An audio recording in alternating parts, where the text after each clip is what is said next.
Most women think they already know how to touch themselves. After all, they've been doing it for decades. The same rhythm, the same spot, the same quiet routine. It feels familiar, safe, predictable, but not always amazing. And here's what very few women ever stop to ask. Has your body changed the way it wants to be touched? Because after 60, it almost always has. What once worked automatically can suddenly feel muted, slower, or simply different. And many women quietly blame themselves. They start to wonder, is my body broken? Did I lose something? But what if I told you the opposite is true? That your body hasn't lost pleasure, it's simply rewritten the map, and all you have to do is learn to read it again. I've seen women in their 60s and 70s discover sensations they never knew were possible, deeper, warmer, more whole than anything they felt before. Welcome back to the Female Health Podcast, where we speak honestly and compassionately about your intimate health after 60. I'm Dr. Lia Parker, a gynecologist and intimate health psychologist with over 30 years of experience helping women reclaim confidence, comfort, and yes, pleasure. And today's episode may surprise you, because in this new chapter of your life, your body still remembers every spark it's ever felt. It just whispers now instead of shouting. You don't need to chase youth, you need to listen differently. In this episode, I'll be sharing 7 secrets that make self-pleasure after 60 truly amazing. Each one will uncover something women were never taught about their own bodies.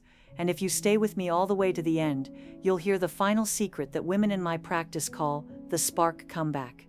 It's the moment many of them realize their pleasure never disappeared, it was just waiting for permission to return. So let's reveal the first one together. This is not about beauty, it's not about judgment, it's about awareness. Before you touch yourself again, I want you to do something most women haven't done in decades, if ever. Take a mirror. A simple hand mirror is enough. And look, really look. When was the last time you saw your own vulva clearly? For many women, the answer is so long ago I can't even remember. But how can you truly understand your pleasure if you've never taken the time to see where it begins? As you look, notice the soft folds, the colors, the way each part has changed through the years. The labia, the clitoral hood, the shape that is uniquely yours. Maybe it looks different than you remember. Lighter, darker, thinner, softer. That's not decay, it's evolution. And something remarkable happens when you finally see yourself again. The shame softens. Curiosity replaces comparison. You begin to feel connected. Because your body has carried you through everything. Love, childbirth, heartbreak, menopause, survival. It deserves to be seen, not hidden. And once you reconnect visually, touch becomes more meaningful. You start to feel with attention instead of habit. You realize pleasure isn't about technique, it begins with presence.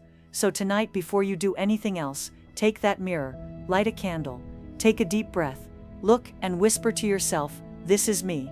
Because once you see yourself clearly again, the next secret, the one I'll share in just a moment, will change how you feel about touch itself. Stay with me, it's about to get even more interesting.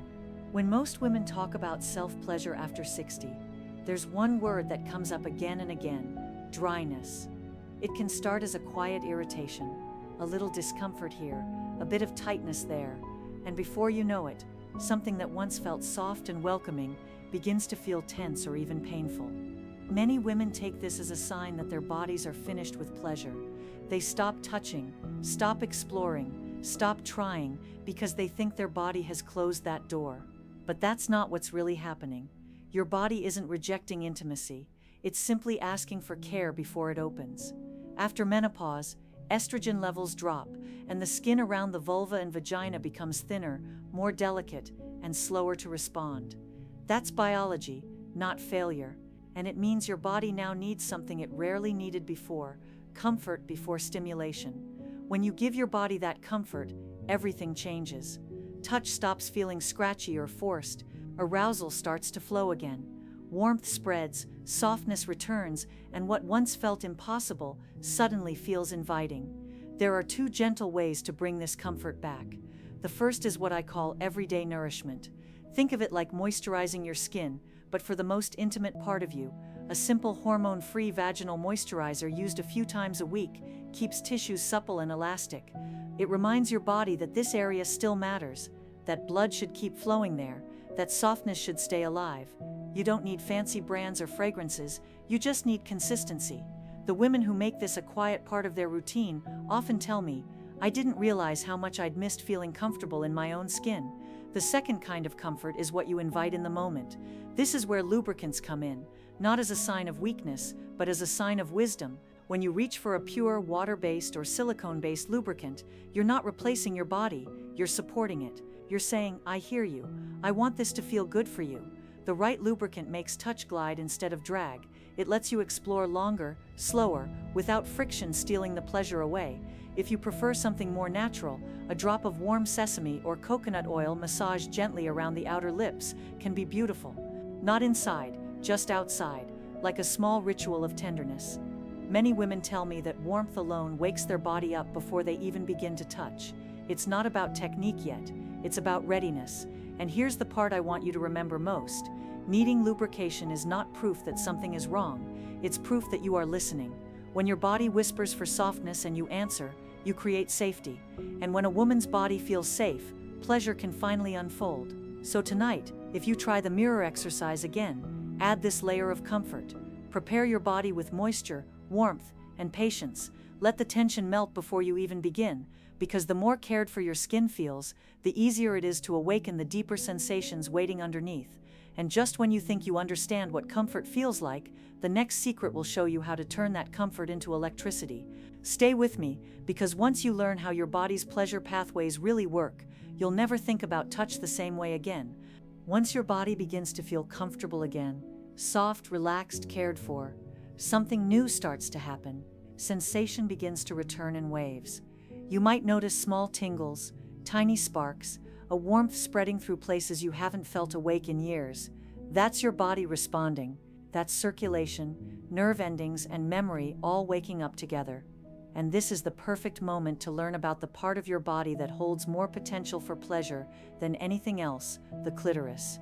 For most of our lives, we were told the clitoris was a tiny spot, no bigger than a button, tucked neatly under the skin at the top of the vulva. But that's only what we can see.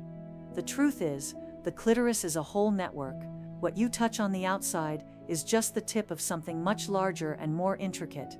Inside, it extends deep into your pelvis, two long branches called the crura, that run along the sides of the vaginal opening, and two bulbs that swell gently with blood during arousal.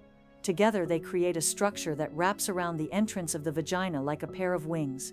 When you understand this, pleasure stops feeling mysterious or frustrating. It starts to make sense. Every time you feel warmth, pressure, or fullness inside, you're likely still awakening parts of the clitoris. That's why even light external touch can feel more satisfying than forceful penetration after 60. Your body hasn't stopped responding, it's simply shifted the balance of where the sensation lives. Here's what this means for you in practice. When you touch, don't rush straight for the tip. Many women find that direct pressure there can feel too sharp, especially when sensitivity increases with age. Instead, explore the surrounding areas, the soft ridge beneath the clitoral hood, the sides where the deeper branches lie. Use gentle circles or strokes with the flat of your fingers instead of the tips. Some women prefer slow, steady contact. Others find that holding pressure without moving at all allows warmth to build naturally.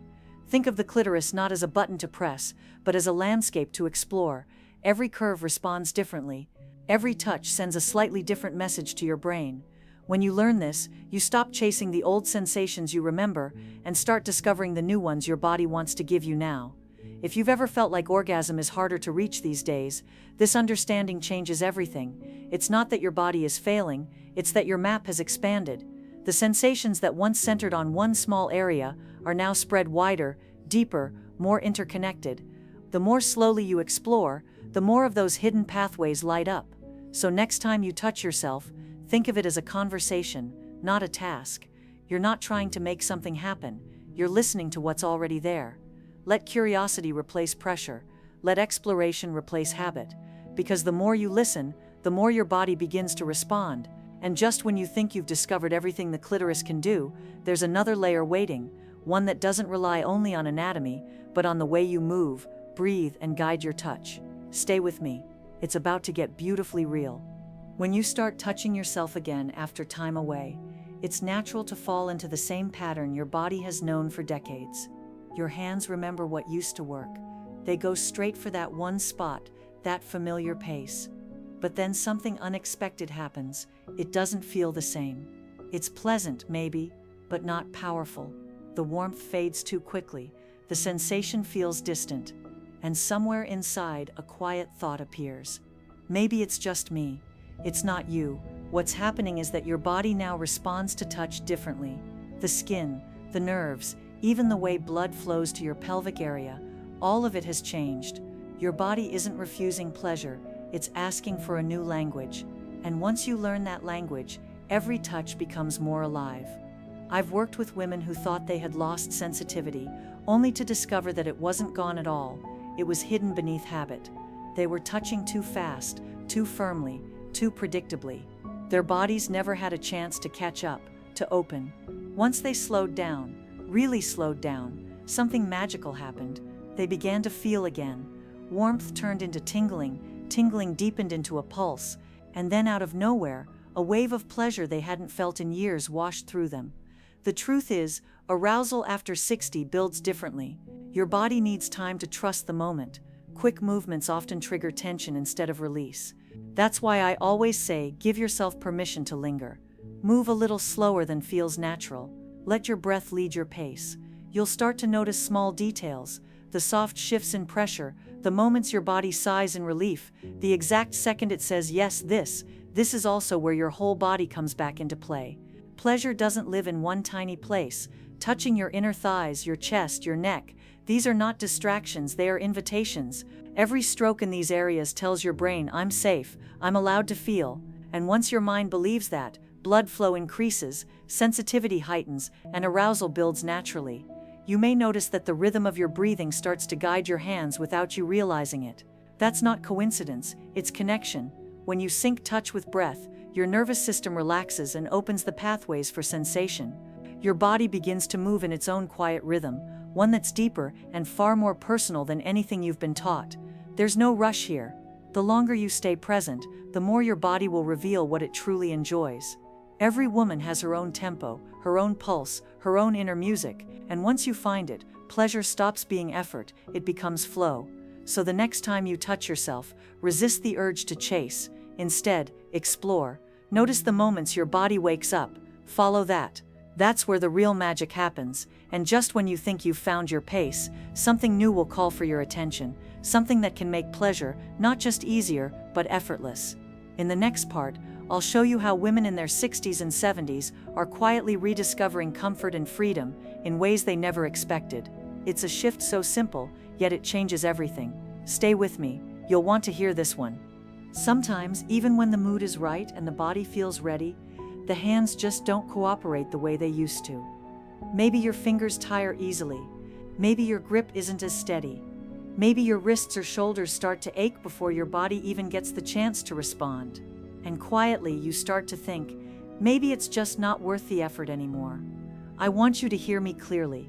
That's not a sign of failure. It's simply your body asking for a little help. You've cared for everyone else your whole life. This is the moment to care for yourself. And sometimes that care comes in the form of support, something small, gentle, and designed to make pleasure easier again. Many women I speak to hesitate at this point. They whisper, Dr. Parker, I've thought about it, but isn't that kind of thing for younger women? The truth is, what helps younger women explore pleasure can help older women reclaim it. And there's no rule that says your own touch has to come only from your hands. Think of support tools, not as replacements for your body, but as extensions of your intention, designed to help you feel more, not less. Some are soft and quiet, others warm or gently buzzing. The goal isn't to chase intensity, but to rediscover ease.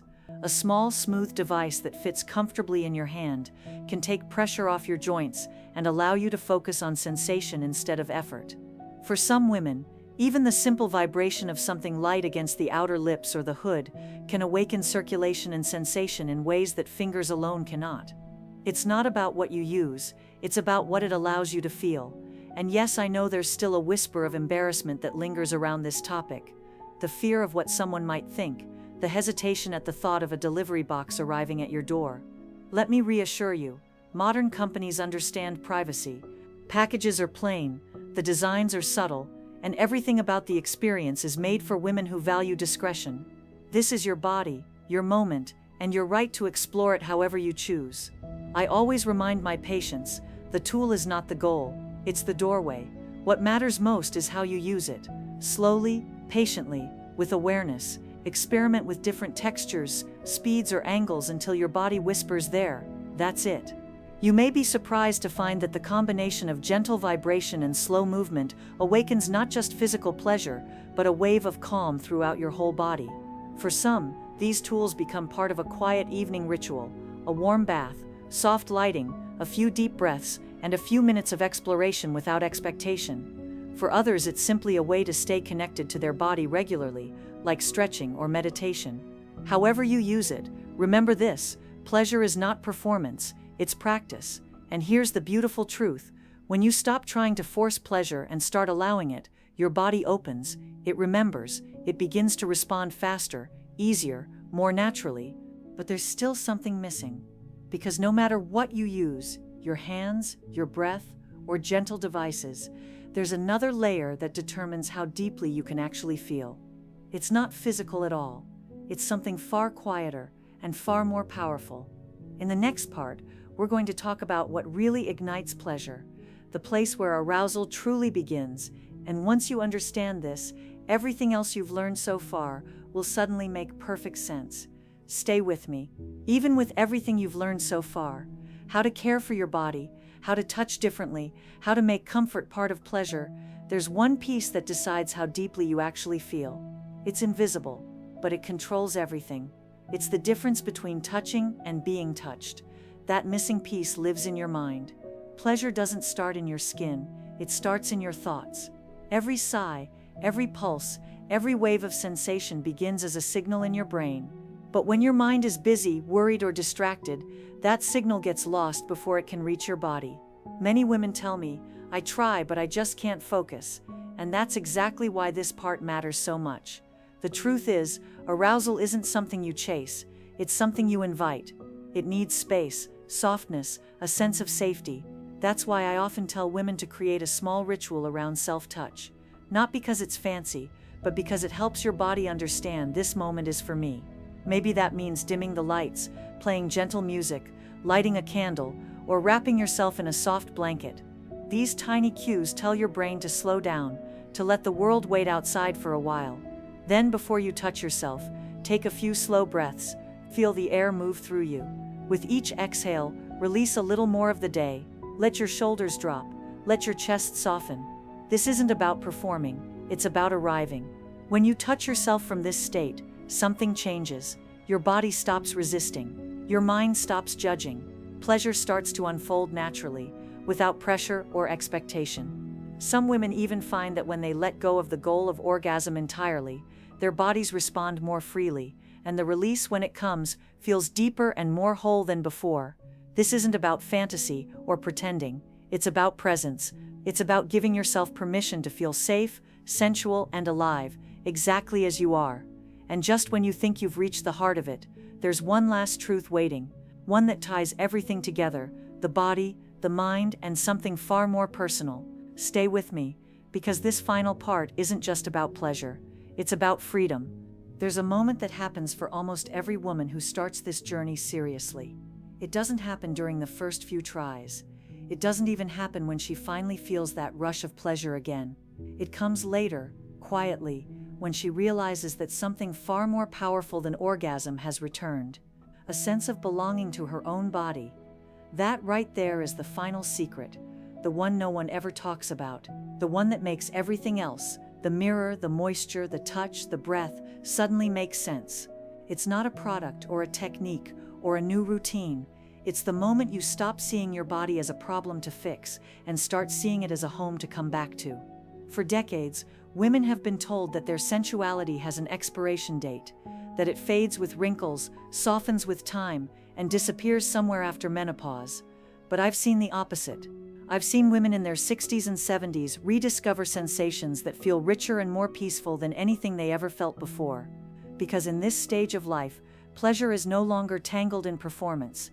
It's not about being desired, it's about feeling. When you allow yourself to touch without guilt, when you breathe deeply and stop worrying about whether you're doing it right, your body starts to trust you again. It opens in ways you may not have felt since your younger years, or perhaps ever. You begin to notice that pleasure is not just a physical experience, it's emotional, it's spiritual, it's an act of self-respect. And this is what I want you to remember: your body still knows how to respond, even if you've been out of touch for years.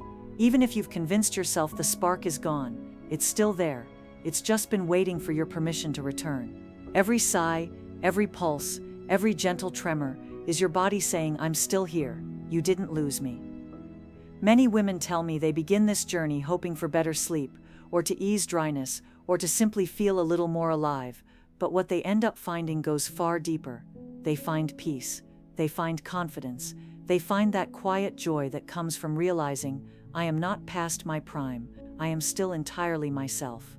You might notice it one night when you look in the mirror again, that same mirror from the very first secret. You'll see not just skin, but strength, not just changes, but stories. You'll realize that every line on your body has carried love, loss, laughter, and life, and that this body, your body, still deserves touch, care, and tenderness. If you take one thing away from this conversation, let it be this: pleasure is not something you earn, it's something you reclaim. It doesn't depend on age or relationship status or how you look. It depends only on your willingness to listen to your own rhythm, your own needs, your own quiet yes. So tonight, as you close your eyes, let your thoughts soften around this truth. Your body has not failed you. It's simply been waiting for your attention, waiting for your kindness, waiting to be remembered. And as you remember it, you'll discover something else too, that self-pleasure isn't really about sex at all. It's about connection. It's about coming home. If this message has touched you, I'd love to hear your story in the comments.